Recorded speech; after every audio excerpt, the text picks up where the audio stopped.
Come tutti avrete sicuramente notato, le ultime ore sono state delle ore calde.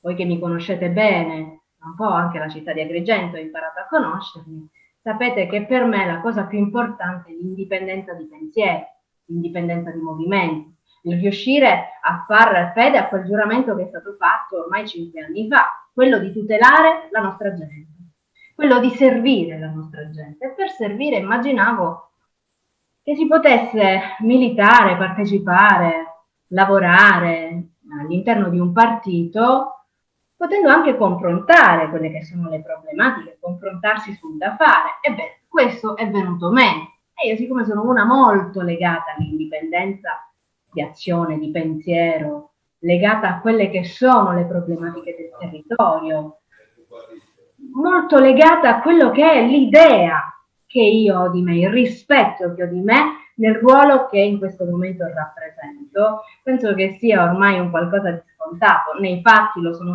sempre stato, ci sono stati tanti scontri, tante battaglie all'interno di quel partito che sono uscite fuori in maniera prepotente. Non era la mia casa, non era la mia sede, perché sono ferma a ideali sicuramente di parità, di confronto, ma soprattutto di difesa reale del mio territorio, di difesa reale di quelle che sono le nostre origini. E devo essere sincera, forse qualche scusa ai miei concittadini devo chiederle, pagherò ammenda durante questo periodo, e questo non mi tira indietro. Quindi la richiesta di intervento, di mozione d'ordine, come tutti voi avrete sicuramente già immaginato, è quella per dichiarare la mia indipendenza, che non è più soltanto di fatto, ma è anche formale, Presidente. Va Io, bene.